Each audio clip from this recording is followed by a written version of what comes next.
नमस्ते। आज चाहिँ मैले यो 2 को किम्ची रामेन नुडल्स ट्राई गर्न गइरहेको छु।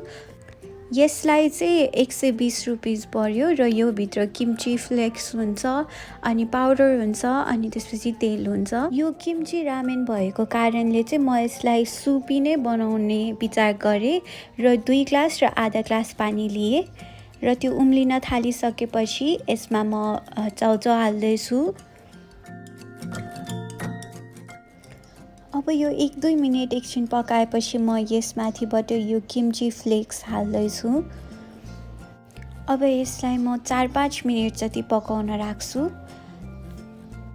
अब 5 मिनेटपछि यसमा म यो पाउडर र चाउचाउभित्र भएको तेल पनि हाल्छु।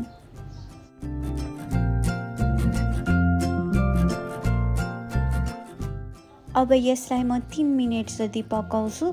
मलाई चाहिँ सुप नै खान मन भएको भएर मैले धेरै पकाएर पानी सुकाइन। हजुरहरूलाई अझै ड्राई मनपर्छ भने अलिक बेर पकाएर पानी सुकाउँदा हुन्छ। अब यो हाम्रो नुडल्स अलमोस्ट रेडी भइसक्यो। अब यो पाकिसक्यो र म अब यसलाई एउटा बोलभित्र राख्छु। अब यसमाथि हजुरले जे टपिङ्स हाल्दा पनि हुन्छ। मैले चाहिँ यसमाथि बक्चोइ उमालेर राखेको थिएँ र त्यही भएर म यसमाथि यो साग, यसलाई हामी चाइनिज साग पनि भन्छौँ, त्यो राख्दैछु म। र अब बोइल्ड एग पनि मैले हाल्दैछु।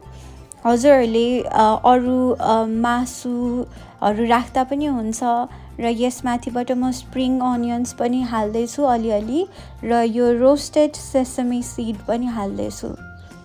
हजुरहरूले जे टपिङ्स हालेर खाँदा पनि हुन्छ।